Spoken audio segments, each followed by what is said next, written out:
This man changed the world. He took Iran and made it an inspiration for a new, uncompromising strand of Islam. Our bosses couldn't cope with the idea of an 80-year-old Ayatollah, which they didn't even know what an Ayatollah was, who lived on garlic and onions and yogurt, directing a revolution that was about to topple America's most important ally.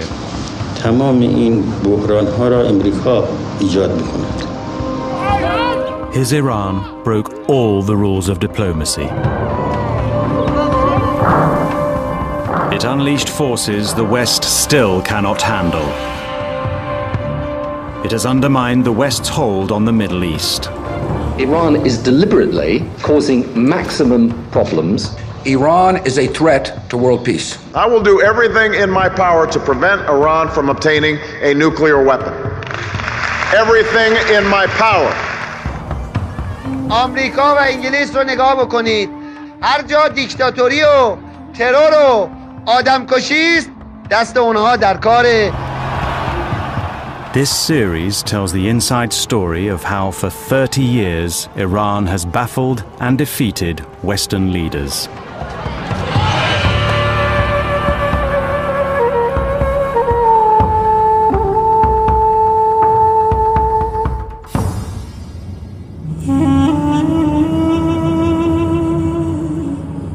Ayatollah Ruhollah Khomeini spent 14 years banished from his native Iran. From neighboring Iraq, he waged a holy war against the Shah of Iran. In the autumn of 1978, Iraq's leader, Saddam Hussein, presented the Shah with a startling choice.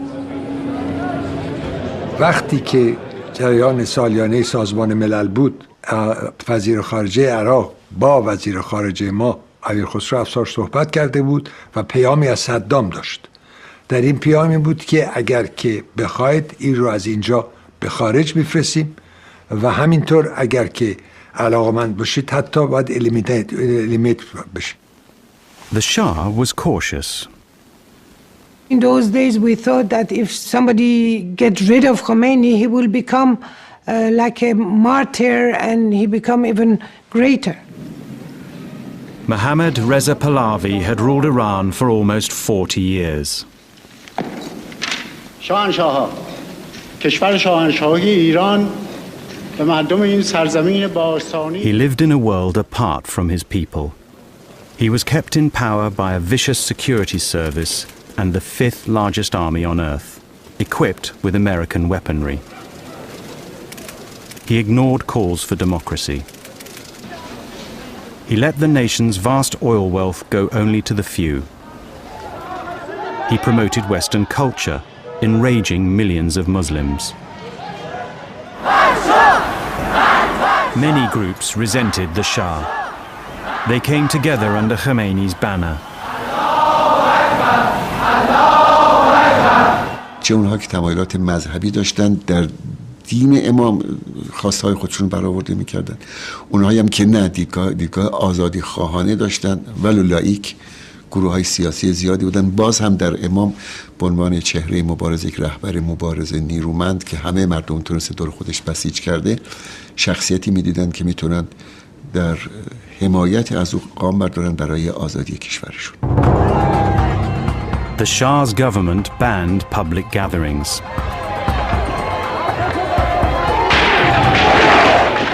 During one rally in Tehran, troops shot more than 100 demonstrators dead.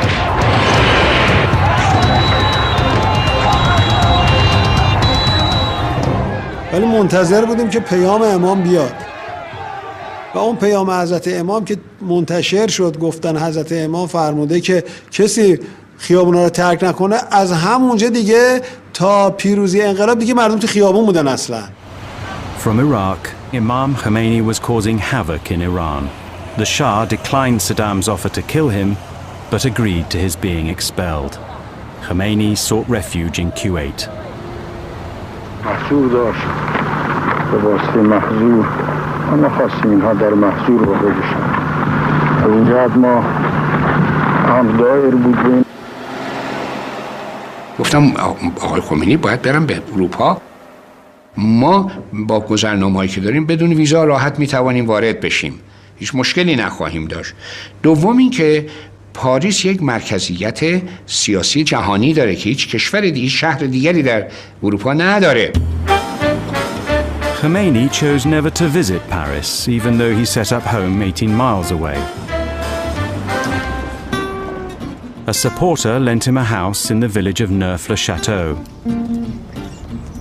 Word went out to his followers round the world. من توی شیکاگو فیزیک میخوندم که دکتر یزدی به من زنگ زد. من 2 بعد از نیمه شب توی هواپیما بودم به طرف پاریس. $8 هم توی جیبم پول بود. Khomeini was now in easy reach of the world's media. اصلا برای البته اونها میخوان حق خودشون را استیفا کنند و مسالمت هم میکنند، لکن اون شاه است که امر میکند به کشتن اونها. So there is no alternative to fighting. هیچ راه حلی نیست. Khomeini's success in stoking the revolution embarrassed the French president, an ally of the Shah. L'ayatollah Khomeini, il est venu en France dans des conditions régulières et il s'est installé comme non pas un réfugié politique dont il n'avait pas le statut, mais comme un étranger en résidence en France. President Giscard sent the official responsible for high-profile foreign visitors to issue a warning to the Ayatollah. Je suis donc arrivé dans ce pavillon de banlieue, dans cette chambre vraiment dénudée. Ça m'avait impressionné. J'ai fait le rapprochement avec la cellule de moine. Il n'y a pas de canapé, il n'y a rien pour s'asseoir. Lui est assis par terre en tailleur, enturbané de noir, naturellement une barbe blanche, des yeux très vifs, scrutateur. Je lui dis, voilà, ces derniers jours, vous avez prononcé des philippiques enflammés contre le chef de l'État avec lequel nous avons des relations diplomatiques normales. Et donc, il n'est pas raisonnable que sur le territoire français, vous teniez des propos de caractère politique. Ah bon, آقای خمینی هم جواب داد که من قصد فعالیت سیاسی در خاک فرانسه ندارم. من از اینجا نامه‌هایی به ایران می‌نویسم. حالا در ایران این نامه‌ها رو مردم چیکار میکنن اون دیگه مربوط به دولت فرانسه نیست. In fact, Khomeini's house was a veritable production line, copying and distributing his pronouncements. In Iran, anyone carrying Khomeini's words risked arrest. این اعلامیه رو میرفتیم از یه تلفن عمومی میخوندیم برای تلفنی در شهرستان، اون ضبط میکرد، یادداشت میکرد، بعد اون تکثیر میکرد. یعنی به سرعت این اعلامیه فردای اون روز سراسر ایران رو گرفته بود. The whole country ground to a halt when strikes begun by the left received Khomeini's blessing. The military commanders drew up proposals to end the chaos. من این طرحو بردم و به عرض رسوندم و قبلا اشاره کردم که علازت انقلاب اول باید بکوبین، بعد ببینید چرا انقلاب شده. اگر معطل بشین انقلاب موفق میشه. بعد ایشون راه رفتن و بعد اومدن گفتن یعنی شما میگویید من خلاف قانون اساسی رفتار کنم؟ گفتم قربان مملکت داره از دست میره و دیگه امر بفرمایید این کار بشه. باز دوباره راه رفتن و گفتن دیگه چی دارین؟ گفتم ساکت موندن و ایشون گفتم به هر حال من دیگه از این مسائل خسته شدم. America was caught off guard.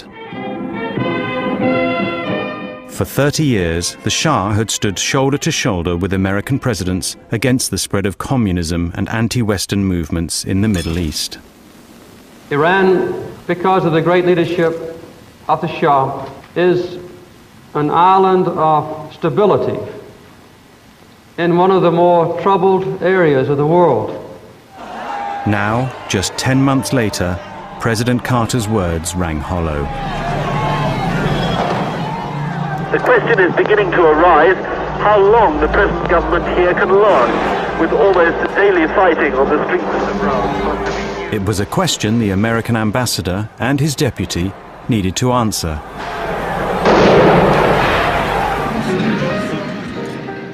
We were invited to this party. We both went around quite separately, talking to the various generals and admirals. When I asked General Rabi how things were going, he said, no problem at all. So I went over to Admiral Habib-ul-Balahi, and I asked the same penetrating question, how are things going?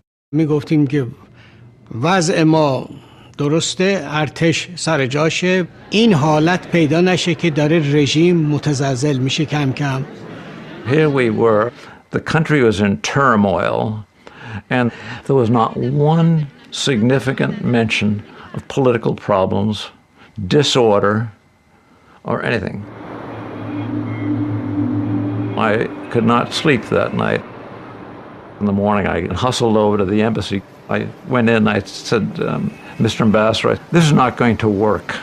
He smiled and he threw to me a pile of a yellow-lined paper with writing on it, and top was thinking the unthinkable. The ambassador's report to Washington spelled it out. The Shah's regime was in peril. The president called an emergency meeting. Our presumption was that the United States policies would be better off if the Shah did stay in power.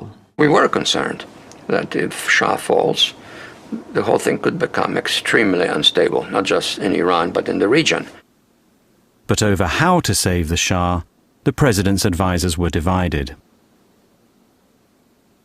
Secretary Vance and I both felt that the best chance the Shah had to maintain his position was to go the direction of reform, to have early elections, to take human rights steps that would gain the confidence of his people. You first reestablish order, thereby asserting your authority, and shortly thereafter initiate reforms, having proven that you're in charge. Brzezinski felt we should make it very clear to the Shah that we would not object in any way if he decided to really crack down very hard and use what Brzezinski came to call the iron fist. The message to the Shah was not clear. It urged him simultaneously to get tough with the protesters and to offer them concessions. The Shah summoned the ambassador. اعلیحضرت صحبت این کردن که آیا آمریکا میخواد که من با شدت عمل به خرج بدم یا نه. Ambassador Sullivan had to say, I have no instructions on this, Your Majesty, which left the Shah very confused.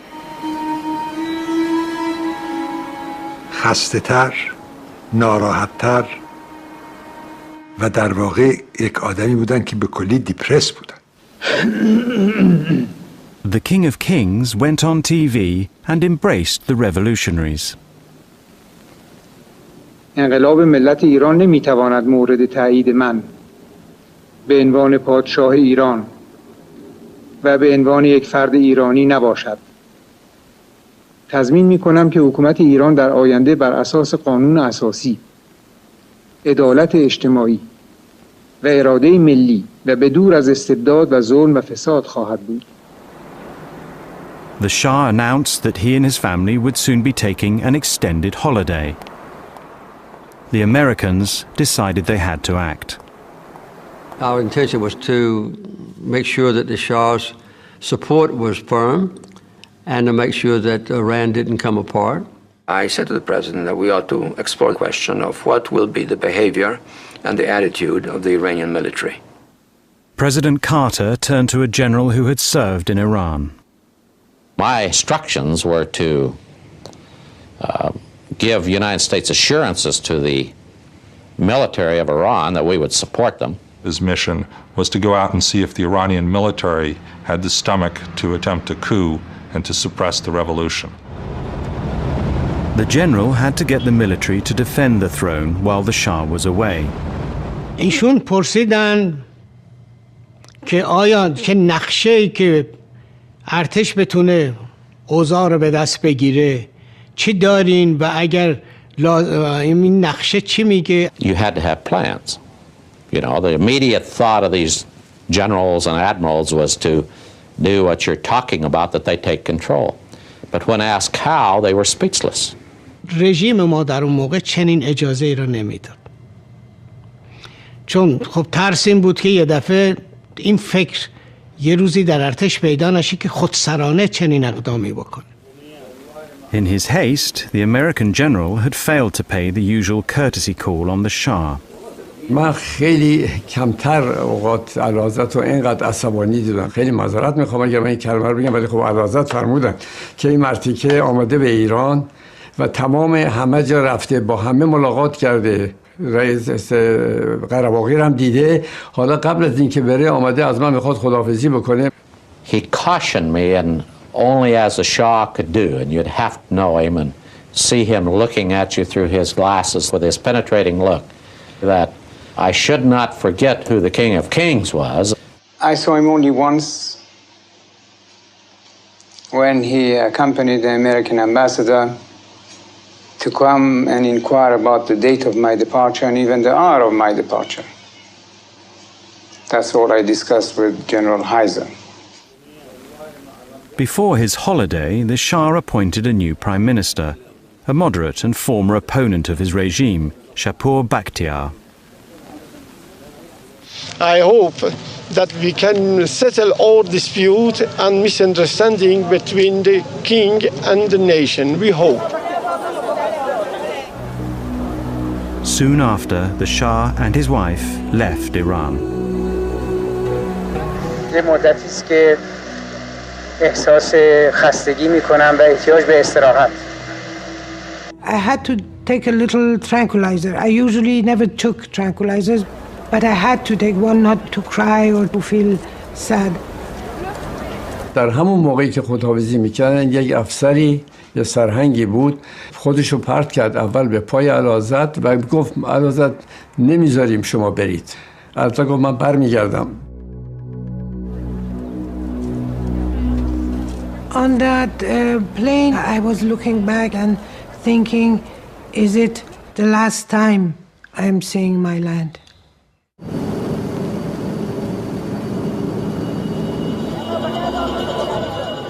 The Shah had fled a popular uprising once before, in 1953. Then America and Britain had engineered a coup which put him back on the throne. Now Western leaders were at a summit in the Caribbean. This time they agreed the Shah was a lost cause, and their only hope for a pro-Western Iran was his new prime minister. President Carter asked President Giscard to help persuade Khomeini to keep away from Iran. Le président de la République me dit « J'ai reçu un message du président Carter qui me demande de le transmettre à Khomeini. » Je suis arrivé, j'ai retrouvé mon ayatollah. Je leur ai dit que c'est le souhait du président des États-Unis, que naturellement il fallait laisser un peu de temps pour que Shapur Bakhtiar puisse faire front aux difficultés de l'époque, et que par conséquent, il souhaitait que l'ayatollah diffère son retour en Iran. نماینده فرانسوی گفتش که آیت الله هم باید که از دولت بختیار پشتیبانی بکنه و اگر نه ارتش ممکنه کودتا بکنه. این پیغام تهدید ضمنی هم داشت بر اینکه ارتش دست به کودتا خواهد زد. به همین دلیل آقای خمینی هم عصبانی شد.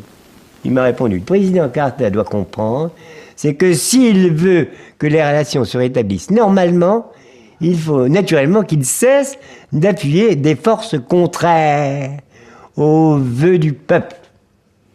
Or, j'interprète les vœux du peuple. Khomeini called on his supporters in Iran to give the soldiers flowers. شعار در میاد که برادر ارتشی ما به تو گل میدهیم تو به ما گلوله. Many soldiers were conscripts and followers of Khomeini. They deserted in droves. The revolutionaries set up reception centers to receive them. از مردم کمک خواسته بودیم و لباس شخصی تهیه کرده بودیم، لباساشون رو عوض میکردیم.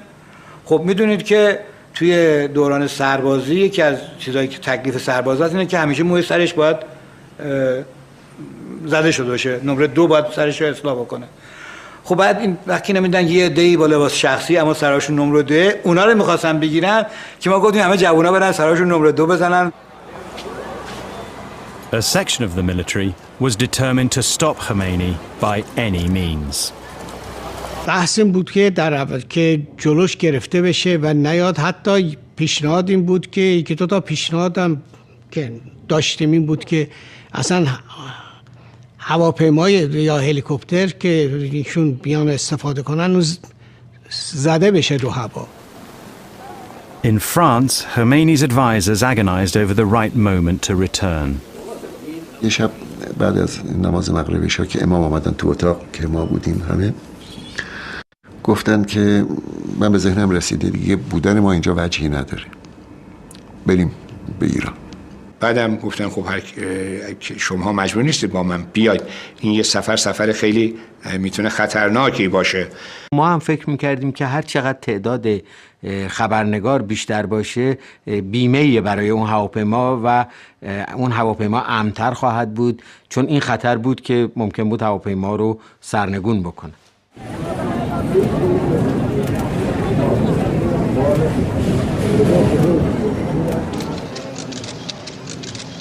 I will not forget the hospitality of the French government and the French people and their sense of liberty.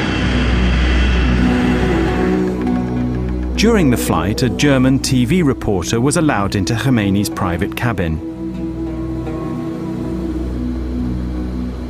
Sonne ging gerade auf, es war die Zeit des Morgengebets. Jedenfalls, ich habe ihn nie wieder so aufgeräumt gesehen wie an diesem frühen Morgen. Das ist das einzige Mal, dass ich ihn entspannt gesehen habe lächeln gesehen. Nach dem Gebet, das war ohne großen Vorwand, übergab Khomeini ein gelbes, also braunes Kuvert an Tabatabai. Sadek Tabatabai, a favorite relative of Khomeini, was being entrusted with the draft constitution that embodied Khomeini's vision for an Islamic Republic of Iran. It was a dangerous document. رو کردم به آقای شلاتور و آقای کافمن که متصدی دوربینش بود، گفتم که من یه امانتی رو به شما میدم در حالی که ضبط میشد این سر. Und sagte mir, wenn wir bei der Ankunft nämlich getötet werden oder verhaftet werden, dann verstecken Sie das gut. به ایشون نگفتم که این پاکت حاوی چی هست. They needn't have worried. As he came down the steps, Khomeini brought 2,500 years of monarchy in Iran to an end. خیابونا مثل اقیانوس اطلس که در طوفان باشه موج، شرایطی بود که دیگه کاری نمی‌شد. The man given the honor of driving Khomeini had taken on more than he bargained for. بیش از اونه که فکر می‌کردیم. آدم توی سالن اومد، نتونستیم کنترل بکنیم. مردم ریختن، ماشینای اسکورت و بین ما و ماشینای اسکورت حائل شدن.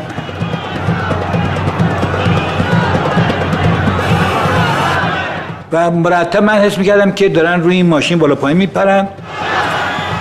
از همون لحظه رانندگی عادی نبود. توی ماشین این شب تاریک میشد. امام هم اصرار داشتن که من در ماشین رو وا کنم. ایشون هیچ به در بر رفتن. خلاص من مونده بودم چیکار کنم. Khomeini's people parted the crowd so a helicopter could come and rescue him from his own followers. همچی که امام رفت تو هلیکوپتر من دیگه نفهمیدم. من دولت تعیین میکنم، من به پشتیبانی این ملت دولت تعیین میکنم، من تو دهن این دولت میزنم.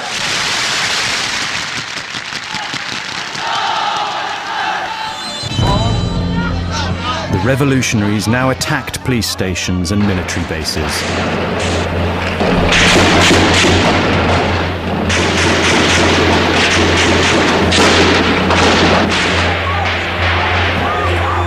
Each time they captured one, they seized more weapons. After 10 days, the beleaguered military chiefs met. همه این وضعیت خراب رو تشریح کردن. هر کسی چیکار کرده؟ مثلا فرمانده نیروی هوایی گفت که از رو سقف ادارهش اومده بیرون با هلیکوپتر برای اینکه تمام جاهای دیگه همطور ریختن مردم. They argued through the night.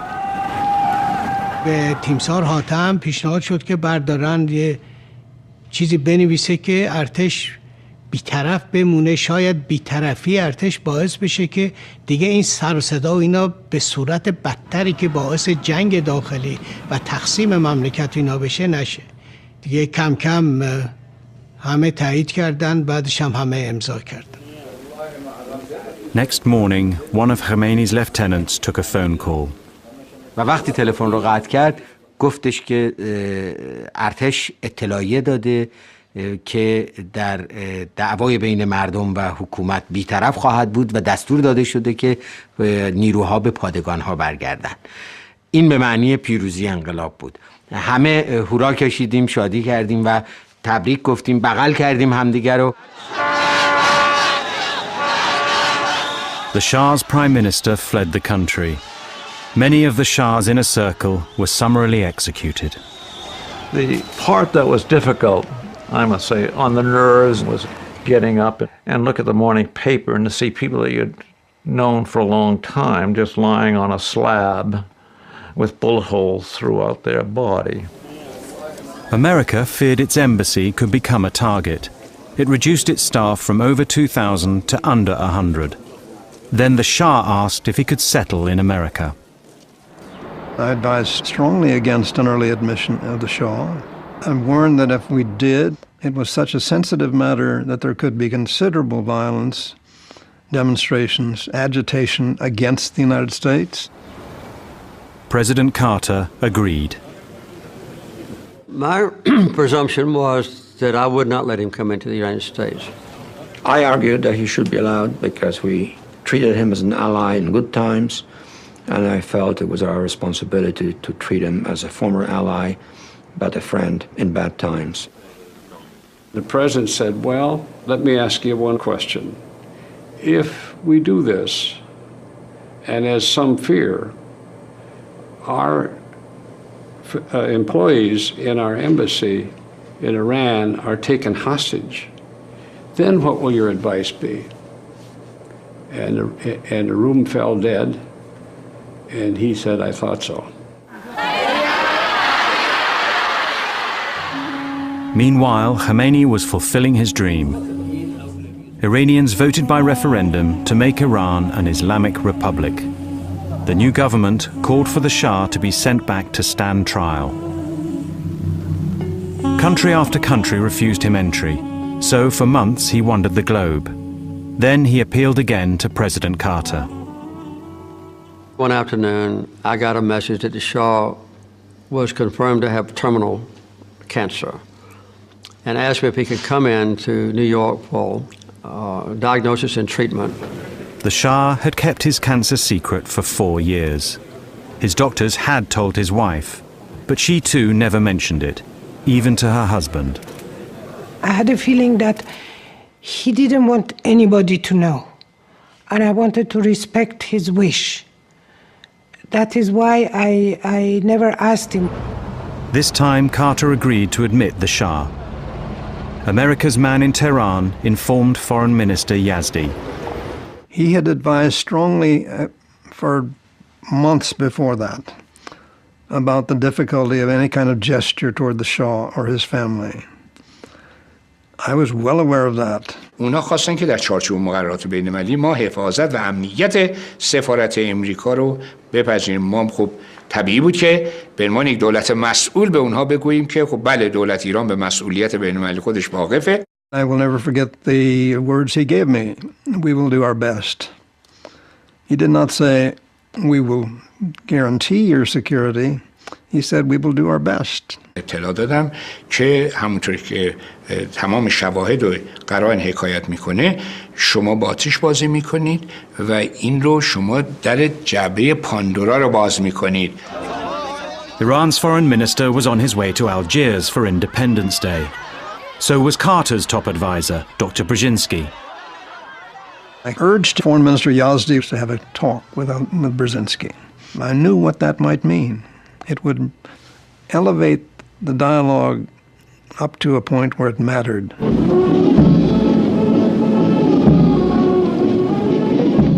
After the celebrations, they met in Brzezinski's suite. I told him that, first of all, we had no designs to use the Shah against the new regime in Iran. As I remember, I pointed out to him that the Shah was an ill man. خواستیم که شما اجازه بدید که پزشکان ما برن پرونده شاه رو ببینن، شاه رو عیادت بکنن، بتوانن به ما مستقل از شما گزارشی بدن. I didn't see the need for any procedure of this sort, which would be, in a sense, negatively reflecting on the veracity of the U.S. government. و هر قدم شما بگید که ما برای خاطر موازین بشر دوستانه این کاری کردیم، ملت ایران نمیپذیره. قابل هضم نیست براش. حتی اگر ما سعی بکنیم مردم نمیپذیرن. A small group of students now took center stage. What they did next would poison relations between Iran and the West to this day. فقط این حس رو داشتم که این حرکت توی این حرکت یه رمزی وجود داره، یه اتفاق دیگه داره میفته. The student leader arranged to meet 4 colleagues at Tehran University. فکر می‌کردم مثلا اگه بتونیم یه کاری بکنیم و امریکا رو به وادار کنیم که شاه رو اخراج کنه از امریکا، یه موفقیتی برای انقلاب هست. طرح در حقیقت اشغال سفارت امریکا به مدت 2 روز یا 3 روز حد اکثر و گروگان گرفتن امریکایی ها توی جلسه من مطرح کردم و 2 نفر از دوستان من مخالفت کردند. One who opposed was Mahmoud Ahmadinejad, Iran's future president. آقای احمدی نژاد گفت که این کار باعث تقویت شوروی میشه و باعث قدرت گرفتن سفارت شوروی میشه و ما اساساً توی دانشگاه ها و توی جامعهمون مشکل اصلیمون گروه های چپ و مارکسیست هستن. Clerics and communists had been allies of convenience in the revolution. Ahmadinejad feared the communists gaining ground. The 3 who wanted to seize the American embassy went ahead without him. They approached a cleric close to Khomeini. اونها رو قانع کردم که این تصمیم رو به اجرا در بیاورند و بدون اینکه امام مطلع باشه. گفت که چه ضرورتی داره؟ اصلا رهبر انقلاب اگه در جریان باشه شاید کار خوبی نباشه. 72 hours later, students gathered outside the embassy. دانشجویان راهپیمایی می‌کردن. ما توی اون پوشش حرکت کردیم از 2 تا 4 راه قبل از سفارت امریکا. باید دستور عملیات رو من صادر می‌کردم به فرمانده عملیات. At first this demonstration seemed to me to be an interruption, that it was going to really mess us up on getting our timetable down. You know, it's amazing how you don't worry about the right things at the wrong time. And then when it happened very quickly, these hordes started to scale the walls.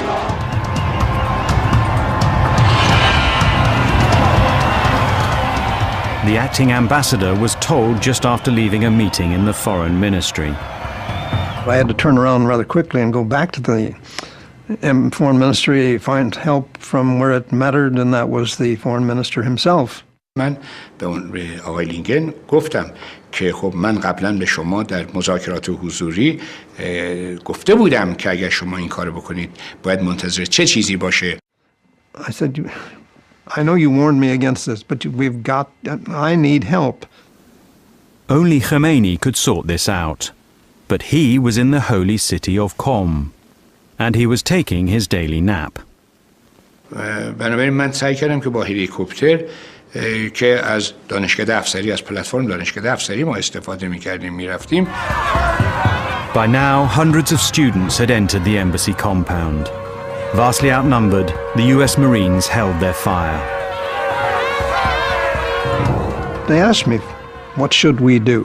And I said, given what you've told me, the degree of chaos surrounds you, the control that has now slipped away from your hands over there in the compound, you should surrender. And I gave that order.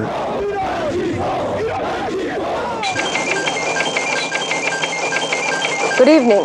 The American embassy in Tehran is in the hands of Muslim students tonight.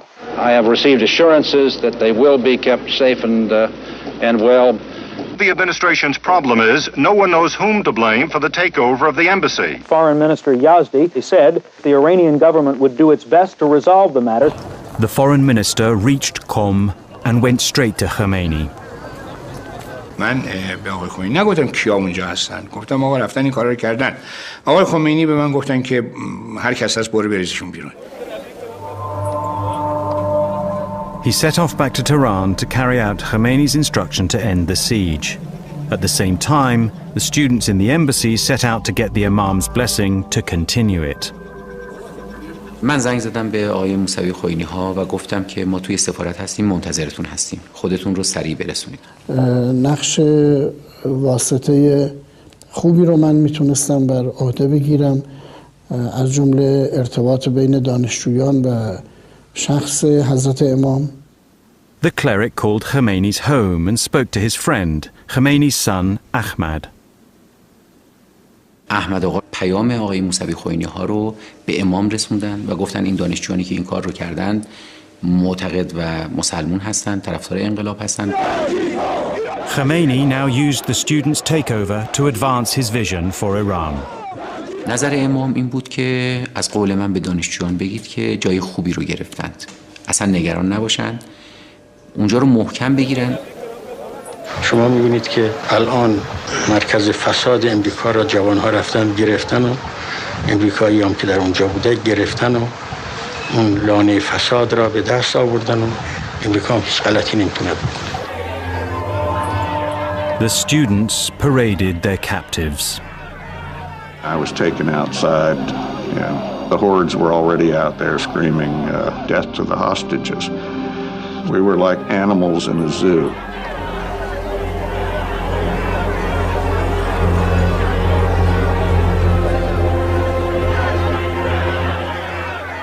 Khomeini had breached the basic rule that enables diplomats to work in a crisis.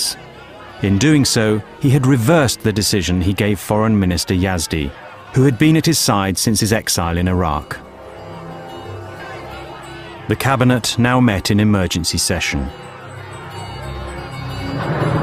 ما مخالفتمون با گروگانگیری از موضع منافع ملیمون بود. آقای دکتر یزدی خواست عنوان میکنه که به لحاظ خارجی و از اینجوری شرایط اینجوری باید سعی کنیم که دیپلماسی خارجیمون رو چیکار بکنیم، که آقای بازرگان با تندی بهش گفت تو چه کاری؟ تو فکر می‌کنی تو وزیر خارجه هستی؟ وزارت خارجه توسط دو اداره نمیشه که. بسیار برافروخته بودن و تاکید کردن که استعفا میدم، کما اینکه ایشون در خود هیئت دولت مطرح کرد که استعفا خواهند داد و نه تنها ایشون، همه وزرا قبول کردن که دست جمعی استعفا بدن. Khomeini's support of the students had enabled him to sweep the moderates out of government. A month later, he assumed the new post of Supreme Leader, giving him, in effect, total control. And the American diplomats remained in captivity. We sent word to the Ayatollah that if he injured a hostage, that we would stop all commerce between Iran and the outside world by blockading their seaports and so forth. We didn't go into detail. And if he killed any hostages, that I would respond with military action. Is Iran now, in effect, at war with the United States?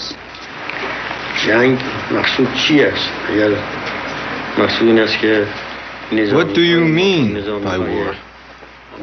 If you mean our armies against the United States armies, no, there is no such war.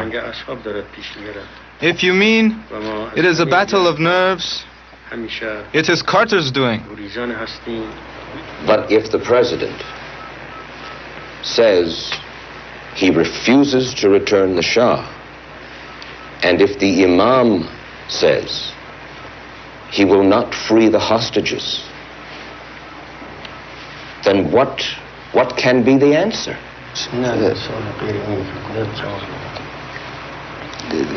He will not discuss He's not even going to listen to it. Khomeini rebuffed all America's efforts to get the hostages released. 3 months after the embassy takeover, America imposed sanctions on Iran, freezing its US assets and banning its oil imports. ما از اقتصادی نمی ترسیم. ما از دخالت نظامی نمی ترسیم. اون چیزی که ما را می ترساند وابستگی فرهنگی است.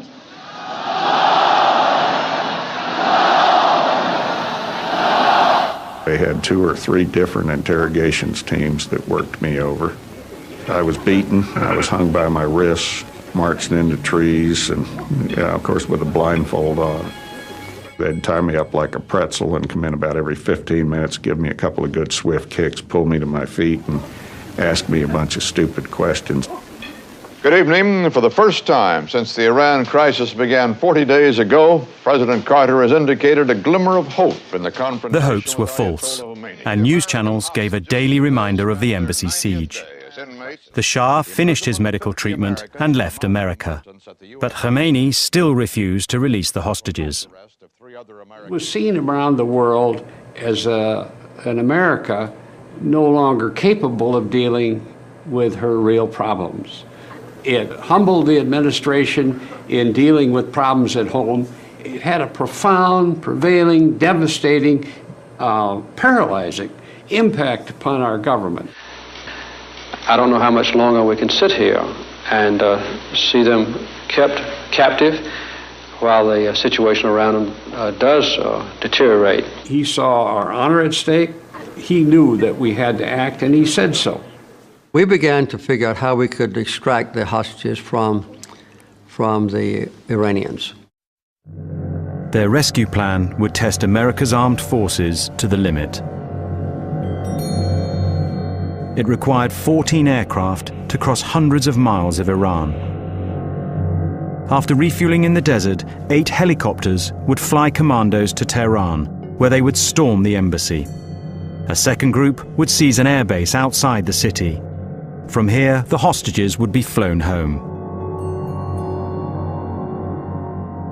The plan was known only to the president and a few of his top advisors. The Secretary of State, Cy Vance, was skeptical. One day I remember he said, "Fritz, the rescue mission won't work." And I said, "Cy, how can you say that?" He said, "I say it because I was on the Armed Services Committee staff for years. I was over in the Defense Department for years. I've been around them a lot. This will not work." When the Secretary of State was out of town, Carter summoned his top advisors. We decided to have a national security meeting. Vance was in Miami. Warren Christopher was his representative. The president turned to me and asked me to review the diplomatic options.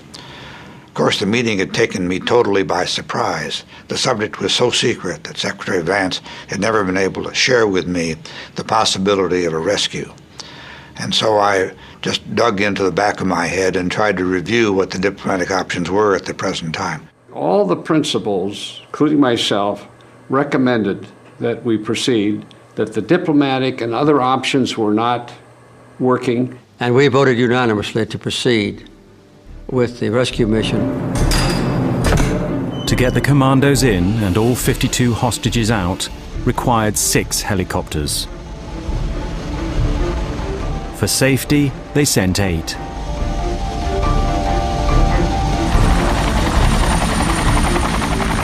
The decision was made earlier that if we didn't have enough helicopters to bring all our hostages out, that we wouldn't bring any, because the ones remaining would undoubtedly be assassinated.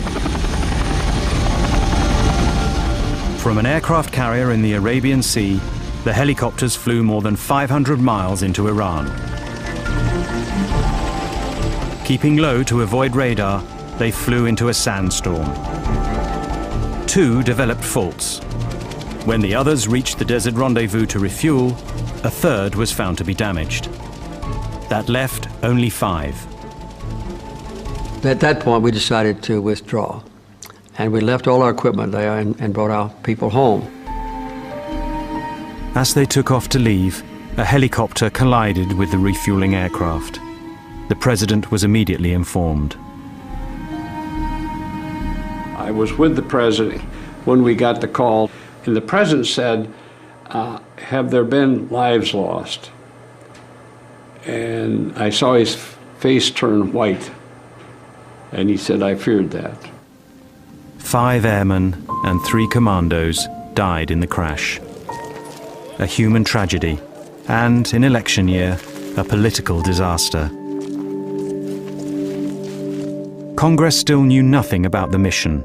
It was the vice president's job to inform its leaders before they heard the morning news. You can imagine those very painful conversations. Awakened from a dead sleep, being told this, and they say, what are we doing? Where? When? How did we get into this? What do you mean lives lost? I went on television the next morning, beginning at 6 o'clock, I believe, to tell the American people what happened, and it was all my fault. It was my decision to attempt the rescue operation. It was my decision to cancel it when problems developed in the placement of our rescue team for a future rescue operation. The responsibility is fully my own. کی این هلیکوپترهای آقای کارتر را ساقط کرد؟ ما ساقط کردیم؟ خدا ساقط کرد. Although Khomeini crowed, the Islamic Republic's own armed forces were in disarray. Carter's sanctions stopped them obtaining spare parts. The Shah's generals had fled or been executed. Saddam Hussein saw an opportunity. خدمت ایشون عرض کردم همیشه صدام داره زمزمه جنگ میکنه و او قرارداد الجزایر رو پاره کرده اینا، بنابراین هر چه زودتر جلوی ایمانا گرفته بشه. The Islamic Republic was surrounded by hostile states. To protect itself, it needed sanctions lifted. Khomeini was persuaded to open talks with America. His negotiator met President Carter's on neutral ground, in West Germany. ما قدم می‌زدیم در باغ کاخ مهمان سرای وزارت خارجه بن که خبر دادن که دوستان آمدن.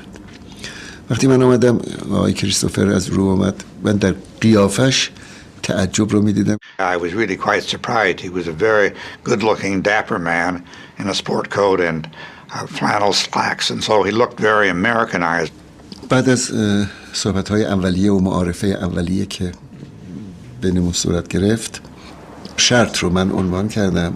یکی اینکه بازگردوندن دارایی‌های مسدود شده ایران و اموالی که یعنی تنخواهی که بر اساسش دولت پنتاگون تجهیزات نظامی به ایران فروخته بود. With respect to the funds that we had frozen in the United States, I told him we had about $5.5 billion frozen, and we're prepared to assemble those assets and return them to Iran. دو موردش رو خیلی تونستیم همون روز به نتیجه برسیم. On day 2, they ran into their only sticking point, the Shah's personal fortune deposited in American banks. استدلال من به آقای کریستوفر این بود که اولا این رقم یه رقم درآمد معقول یک فردی نیست، ولو زمامدار، که پول جای پسنداز کرده باشه. این رقم نزدیک به 20 میلیارد اموال منقول و غیر منقول، اینها خب تصاحبش غیر قانونی و غیر شرعی است. I said, look, we have a real problem there. Under our constitution, we simply can't give back assets that are claimed by others. آقای کریستوفر گفت من اینا رو به واشنگتن منتقل میکنم و در جلسه بعدی که خواهیم داشت مسئله رو پی میگیریم. دیگه اصلا خداحافظی کردیم بعد از 5-6 ساعت گفتگو. It was September 22nd, 1980. It looked as if Carter could get the hostages home in time to boost chance of re-election in November. وقتی که من رفتم به فرودگاه خلبان آمد که برج اجازه پرواز به ما نداده. گفتن که فرودگاه مهرآباد بمباران شده توسط نیروهای عراقی. The next day, Iraq invaded Iran. 70,000 troops crossed the border, launching a war which would last 8 years and leave 1 million dead. Iran's leaders broke off the talks with America. They suspected Washington was behind the invasion. They were not totally wrong. We were warned that the invasion was imminent. A source told me that he'd just been in Iraq, where he'd been meeting with Saddam Hussein and his senior Iraqi generals, and that the Iraqis were going to invade Iran. This was, of course, big news and quite an intelligence coup for us. America did nothing to stop the invasion. In fact, though it had no diplomatic relations with Saddam's Iraq, it allowed help to reach him. We understood that what we were telling Saudi Arabia and Jordan about our perceptions of the state of the Iranian military would be passed to Iraq. How powerful did we think their armed forces were? Could they operate their tanks? Could they operate their surface-to-air missile networks? These were the types of information that we would provide to our friends and which we expected they would pass on to Iraq. 6 days into the war, with Iraq's forces in Iran and still advancing, the UN Security Council called for a ceasefire, but made no demand for Iraq to withdraw, giving Iranians a grievance that rankles to this day. زور ممکنه یک کشور متجاوزی رو محکوم نکنن، از اون نخواهند که برگرد به مرزهات و بابت این تجاوزی که کردی غرامت بپرداز، فقط بگن که آتش بس بدید. آتش بس بدید یعنی تجاوز ما بپذیریم. اون موقع من مسئول تدارکات سپاه بودم و امکانات می‌خواستن، اسلحه می‌خواستن، مهمات می‌خواستن، تجهیزات می‌خواستن. جنگ عراق با ایران نبود. وقتی من مأمور بودم برای پشتیبانی از سپاه امکانات تهیه بکنم، همه دنیا به صدام میفروختن. Iran badly needed weapons, but could not buy them as long as it held the American diplomats captive. Its parliament voted to resume the negotiations with America. But the news reached Carter too late to save him from defeat in the presidential election. I promised you 4 years ago that I would never lie to you, so I can't stand here tonight and say it doesn't hurt. He now determined to get the hostages home in the 2 months left before Ronald Reagan took office. The negotiations moved to Algeria. The final sticking point was $9.5 billion of Iranian government assets in American banks, frozen by the US government when its embassy was seized. I said to the foreign minister, the most we can assemble is $7.9 billion. And I think it's in their interest to accept that because dealing with President Reagan might be much more difficult than dealing with us. It was the Americans' final offer. After 2 days and 2 nights of negotiation, I'd gone back to my room to shower, and I got a call from the foreign minister saying, I think we have an acceptance. So I went back and signed in the clothes I'd been wearing for 3 days. But Iran would not release the hostages until America delivered the money, and Carter was leaving office in 36 hours. There were immense technicalities that had to be dealt with. Banks in like 4 different countries, all of these escrow accounts, and we'd just about come to the conclusion that nothing could possibly be done, that they were just going to have to deal with the next administration. I never went to bed at all. I stayed up and I was in charge of every detail of the agreement. That ought to be kept firm. The $7.9 billion of frozen Iranian assets, now held in banks around the world, still had to be retrieved. One of the key ones was the Bank of England, because they were holding about $2 billion of gold bullion that was owned by Iran. Tell them I would like to know from the President or Chairman of the Bank of England why they have held up our hostages. We had to get Mrs. Thatcher to agree to let that $2 billion be in the pot. Okay, so the Bank of England has certified the depository? Right on, man. That's great. That's great. That was one obstacle overcome. There were more. Suddenly, the lines went dead. Nothing was happening. We found out that there was a U.S. Treasury official who didn't like the deal, whose signature was necessary to move the papers forward, who went home. So the President of the United States said, this person is fired. And so we got past that. The hostages had been held for 15 months, often in solitary confinement. 2 hours before Reagan's inauguration, they were assembled. We were all blindfolded. I can remember my irritation with one of the hostage takers who were pushing us on the bus, because we were always being pushed around. The hostages tore off their blindfolds and saw they were on the road to the airport. In Washington, the Vice President and President prepared to leave for Reagan's inauguration. As I left the Oval Office, there was Gary Sick sitting by the president's chair, in his own smaller chair, on the phone, waiting to see if there's any news about the hostages. I was listening with one ear to the reports coming out of Tehran about where the hostages were and what was going on. The hostages reached Tehran airport. Prodded, poked at, screamed at by dozens of hostage takers, prison guards between the bus and the ramp up to the aircraft. We hadn't seen each other for 444 days. All of us embracing each other, getting to know each other again. But the plane sat on the runway. Carter was despairing because he had hoped at least to get these hostages home while he was president. We rode in a limousine to the Capitol for the inauguration ceremony. I had direct communication, obviously, with our intelligence around the world. I talked to him while he was in the car. Said that the hostages were apparently at the airport, but we had no evidence that anything had happened. Repeat after me. I, Ronald Reagan, do solemnly swear. I, Ronald Reagan, do solemnly swear that I will faithfully execute the office of President of the United States. That I will faithfully execute the office of President. Carter left for home. Still no news.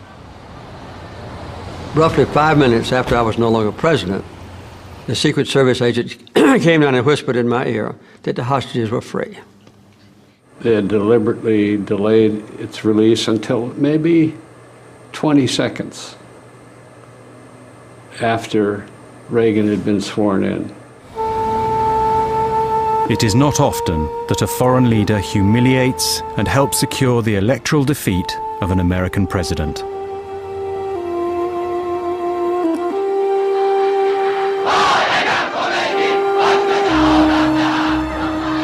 Ayatollah Khomeini had laid down a pattern of intransigence that continues to this day, and still bamboozles the West.